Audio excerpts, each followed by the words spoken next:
Is it just me, or does it kind of feel like you're constantly being told that if you're not starting a YouTube channel, then you're basically wasting your life? I can't even scroll through YouTube anymore and enjoy a mindless twerk video without some 19-year-old in a Lamborghini screaming at me. Bro, you just need your phone and a passion. Even when I'm watching age-appropriate content, I have these old folks badgering me about how YouTube is on easy mode and posting how YouTube changed their life with less than 500 subscribers. Honest to God, sometimes I'm afraid to fall asleep with YouTube on in the background out of fear that I'm going to be visited by 3 geriatric YouTubers in my sleep, telling me that I need to just start. What the f***? Hey, my name's Kevin, and I want to talk to you about live streaming. YouTube literally changed my life in 4 months, and I'm going to tell you how you can make it happen for yourself. YouTube changed my life in 12 months after I uploaded my first video. Meanwhile, I'm over here just trying to watch a video on how to fix my washing machine. And who knows, maybe you don't even want to start a YouTube channel. Maybe you just like to watch.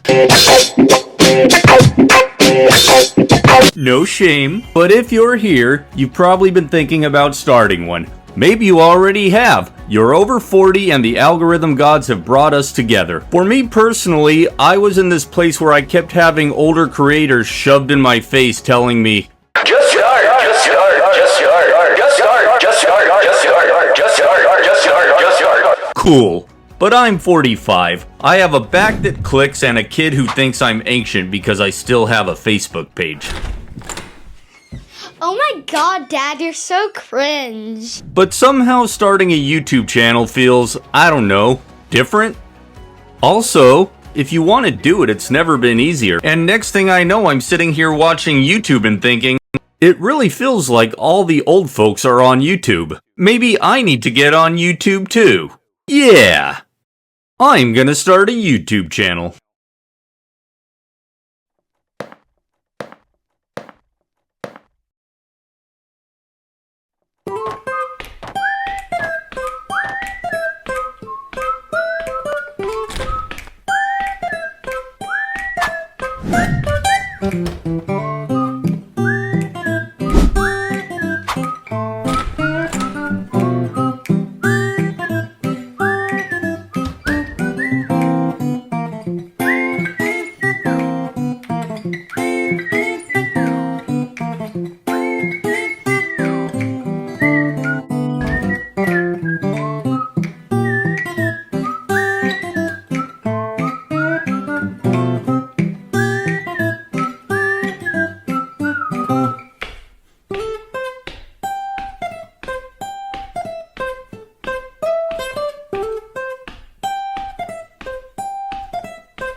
Now what? Now, before we go any further, welcome to Millennial Musings. I'm GM, the Geriatric Millennial, and today I'm going to break down what easy mode really means, what you actually need to get started on YouTube, and how to do it without losing your mind or your dignity. So let's dive in, shall we? Now there's this idea floating around that YouTube is on easy mode. We've all heard it, but let's be real. Easy mode just means the tools are easier. The process of creating content has been democratized. Our phones shoot in 4K, editing apps are free, and uploading can happen directly from the toilet. But before we get into everything that easy mode is, let's knock out what it isn't. Easy mode doesn't mean that YouTube owes you an audience just because you uploaded a video, nor does it mean that making money is easy. Unless you're really special or really lucky and you go viral instantly, building an audience and getting monetized is still going to be a grind. And easy mode sure as shit doesn't mean the algorithm is your friend. It's not. But in that same vein, you gotta realize it's not your enemy either. If you're not getting views or subscribers, change what you're doing. There's no algorithmic conspiracy against you. The algorithm is a tool, and if you understand how it works, the better position you'll be in to navigate it. At the end of the day, she's a fickle who doesn't care about you, me, Ali Abdaal, or even Mr. Beast for that matter. In fact, the only thing YouTube cares about is whether your content keeps people on the platform long enough to show paid ads to. That's it. And in order to do that, your content needs to accomplish one of three things. You have to educate, entertain, or solve a problem. That is your value. Bring that, and you'll earn attention. Section 2. The gear you actually need. Let's kill this gear anxiety, because this is the rabbit hole that eats new creators alive. You only need 3 things. Now it should go without saying, but YouTube being a visual media means you're going to need a camera. So let's start with the good news. You probably already have one. You know what I'm gonna say. It's my phone, right? I bet you're gonna say it's my phone. Well, it's true. Your phone is enough. This guy. iPhone started shooting 4K video 10 years ago, beginning with the iPhone 6S. So if you have a 6S or anything newer, then you're already set up. And if you don't, honestly, you could probably pick up a used one now for under $100. So the next thing you need is audio. Audio. Believe it or not, this actually matters more than video. But more good news, this doesn't need to cost you a fortune either. You can pick up a decent shotgun mic like the Rode Video Micro 2 that I'm using, or this DJI lavalier mic for under $100. But I cannot undersell the importance of good audio, because audio is annoying in the sense that nobody really notices good audio, but if your audio is bad, whoa boy, that can kill your channel and send your audience scurrying immediately. I remember my video production professor in college used to say people watch with their ears, and at the time that just sounded like a funny quote to me, but it's true, because what he was actually saying is that people are a lot more tolerant and forgiving of a bad picture quality, provided they can still understand the story, than they're likely to put up with bad audio. Think about it. Bad audio literally hurts your ears. You'll have a physical and visceral negative reaction to distorted audio. Whereas with a bad picture, you'll probably just squint your eyes and try to look past it, provided you're interested enough in whatever you're watching. And those of us who are over 40, we're not strangers to less than perfect quality. Heck, we were raised on it. Us elder millennials and Gen Xers, we grew up watching grainy analog television. We were no worse for the wear for it. We didn't even notice. Compared to the black and white TV that our boomer and silent Gen parents watched, we thought we were living the life we're Riley with. The point is, we're willing to put up with a lot when it comes to picture quality, but bad audio has always been no bueno. I know that if you're enjoying my video, then you're likely to give me a little grace if the picture starts to lose focus or dips in quality, provided you can still follow along, of course. However, as soon as my audio starts crapping out and the sound's off, we're probably not going to be here much longer. No matter how charming and engaging you find me. And while we're on the subject of this video, if you're getting any value so far, then please do me a favor and give this video a thumbs up. This is a brand new channel. In fact, this is my first video on this channel, so any likes, comments, or engagement I get here will help me tremendously with the big bad algorithm we were just talking about. I'd really appreciate your support. But yeah, audio is key. Before you worry about investing in a new camera, if you want to do something to help level up your channel, I say focus on your audio first. Upgrade your mics before your camera. It doesn't have to be expensive. Yes, a fancier microphone will technically sound better, sharper, clearer, but unless somebody's doing a side-by-side comparison, which is unlikely while they're watching your videos, nobody's going to notice much difference between a $500 microphone and a $50 to $100 microphone. All they notice is if they can hear you clearly, and if they can, then that's all that matters. And a $50 lavalier or shotgun mic is probably going to all over the internal mic on your camera. Now finally, let's move on to lighting. And keeping with my good news theme, I'm just like the good news guy today, aren't I? Good news with lighting is this doesn't have to be expensive either. In fact, it can be free.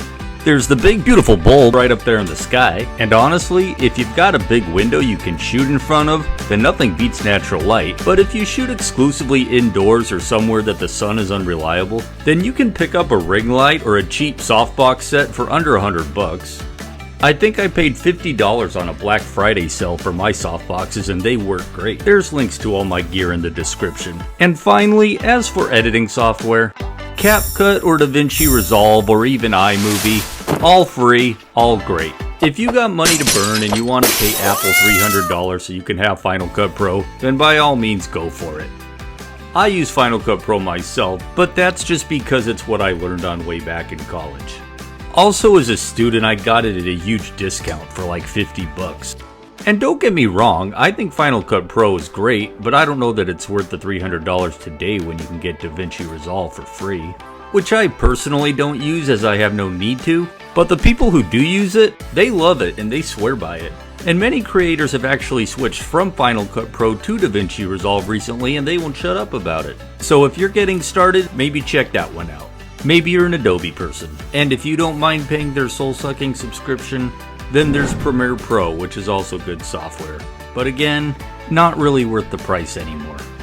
I'm Final Cut Pro because I have it and I know it so well. And as an old guy over 40, what do us old people hate more than anything? That's right, change.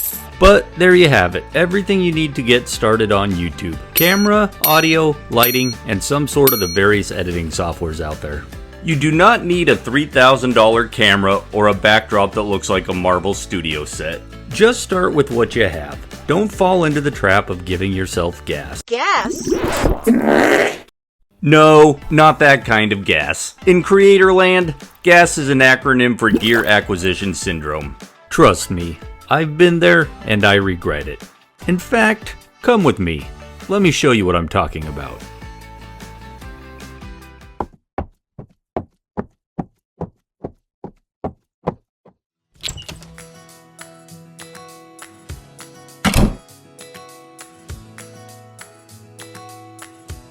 Okay. Welcome to my Chaos Corner. So this is just my assortment of all the gear I've amassed over the years.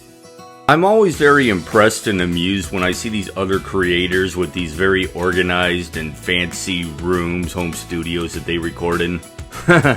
As you can see, that's certainly not the case here. I've just got this assortment of various lights and miscellaneous equipment, and this is my green screen. I mostly just use it as a backdrop.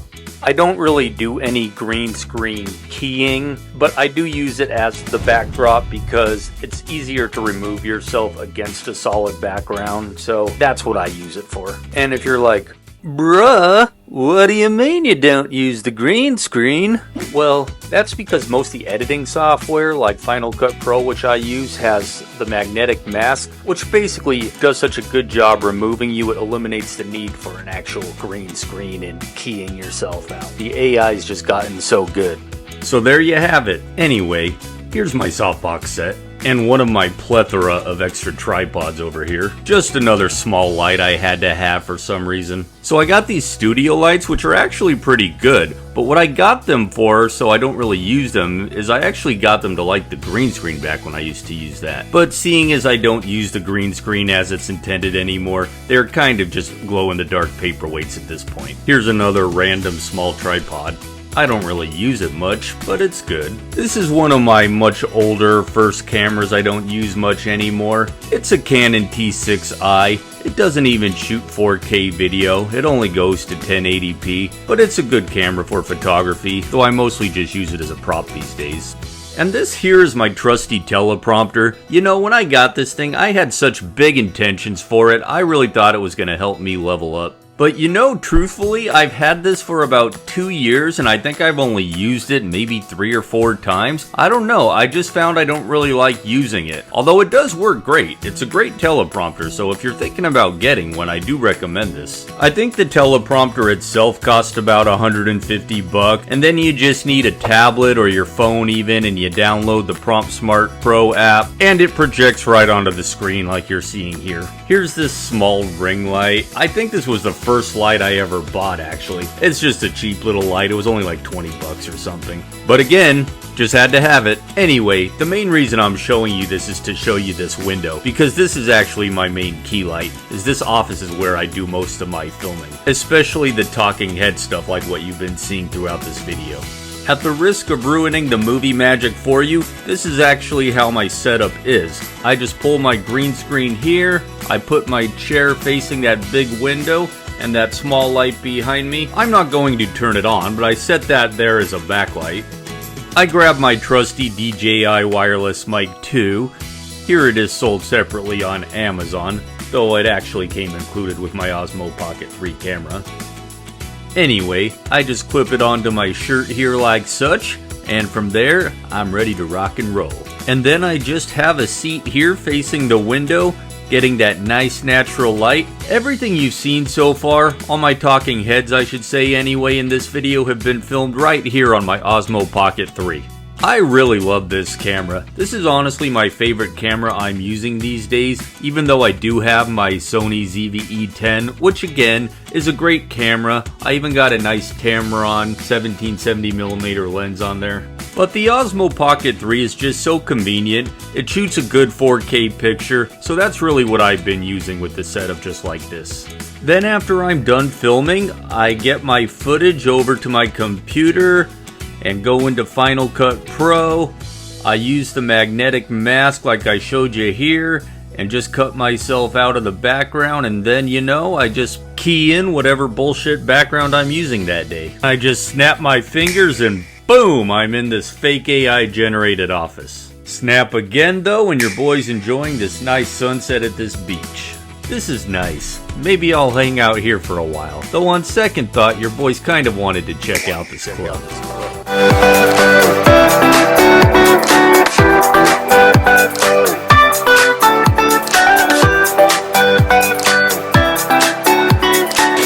Oh, and that reminds me lastly, I forgot to even mention this, but this is my 7-inch Feel World monitor. I've definitely gotten and continue to get my money's worth from this when I shoot with my Sony camera. I actually keep my Sony ZV-E10 behind the teleprompter almost all of the time, as you can see it sitting behind the glass here now. That way when I am shooting talking heads on my Sony, this monitor is a great way to ensure I'm keeping within my shot. So I do like that. But seeing as most of these videos lately I'm using the DJI Osmo Pocket 3, even though this tiny monitor is only 2 inches big, I'm sitting so close that it's fine and kind of eliminates the need. But regardless, it's a good monitor, so if you're in the market for a quality but affordable one, I highly recommend it. And again, link in the description. So yeah, that's all my shit. Nothing bad, but probably over $1,000 and stuff you don't really need to get started. One camera, a lighting source, and ideally an upgraded microphone beyond the one in your camera. Anything else is just gravy. Now, let's get back to the video. A few moments later. Just start. But how? You've heard it countless times by now. Just start, just start, just start. But no one explains what that means for someone over 40 who isn't trying to go viral making prank videos or speedrunning Minecraft. So I'm going to tell you what you need to start in 3 realistic steps. Step 1. Pick a topic that you won't get bored with. Don't niche down right away, just pick something that you enjoy. Maybe it's finance, DIY videos, fashion over 40, maybe gardening, cooking, whatever. You're over 40, you've got life experience, and that's your unfair advantage. If we're still ticking well into our 40s, 50s, 60s, 70s, and beyond, then we've already lived through some stuff. And I'm not just talking about our lead-painted toys, asbestos ceilings, dial-up internet, and free pizzas that weren't delivered in 30 minutes or less. By now, we've all lived through some real shit. We've had careers, we've raised families, many of us have experienced death and divorces. We've lived through multiple wars and recessions by now. Whether you've been blessed with a relatively smooth life or a struggle, you have a story. And I'm sure you've got something to share whether you think it's interesting or not. And I guarantee you that somebody out there, in fact, probably a whole lot of people can relate. What? Did we just become best friends? Yup! But if you don't want to get personal and spill your guts out on the internet, totally understandable by the way, well then maybe talk about your career. It can be anything. Doctors, nurses, and teachers aren't the only interesting people with careers worth talking about. Share your story. If you can tell it compellingly, people will listen. Who knows? You may just be the person to sell the next generation on a rewarding career in insurance claims or supply chain management. Or maybe you work at Starbucks. Anyway, I'm just spitballing here. My point is, do anything that interests you that you won't get bored with. Try stuff out. That's the perk of being new and not having a big following. If you lose interest in your guitar lesson channel after a few videos, you can totally pivot to a geocaching vlog next week.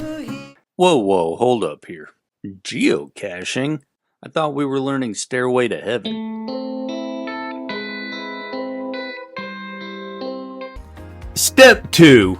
Know your audience. And spoiler, it's not 16-year-olds who binge YouTube shorts on mute. Talk to grown-ups, people with jobs, kids, mortgages, and back pain. You're over 40. These are your people. Be real, be helpful, be yourself. Or play an interesting character. And finally, step 3. Plan before you burn out. Have a few video ideas ready before you get started. Make a simple content calendar even if it's just a list in your notes app. Consistency wins. Trust me, I've ghosted enough of my own channels throughout the 6 years I've been tinkering around on YouTube to know better. That's why you want to have a steady stream of ideas in your arsenal. That way when life gets hectic, which it will, you don't disappear for 6 months. Because let's face it, you're over 40. You probably don't want to post 6 videos a week. So in closing, if you're over 40 and you're thinking about starting a YouTube channel, if I can offer you one piece of advice, it would be, I don't know, be an attractive woman. Seriously, it will help tremendously with your click rate. You cannot oversell the advantage of pretty privilege on a visual medium. I'm sorry, but that's the world we live in. Be honest, if you're gonna look at some over 40-year-old schmuck to give you advice, whose video are you clicking on? Well, YouTube's a lot like high school. The pretty people get the free looks, but that doesn't mean that you can't get attention too. But if cashing in pretty privilege isn't your lane, then just be your authentic self. Remember, I'm good enough, I'm smart enough, and doggone it, people like me. it's true. There's an audience for everyone. Be consistent, be interesting, don't worry about being trendy, don't worry about being perfect. Just be useful and show up consistently. Start with what you have, build as you go, and remember, provide value first, keep showing up, and give yourself permission to be a beginner. This is Millennial Musings. I'm GM, the Geriatric Millennial. If you got any value today, please give this video a like, maybe subscribe, and I'll see you in the next one. And remember, I don't claim to speak for all the millennials, only the best ones. Until the next one, peace.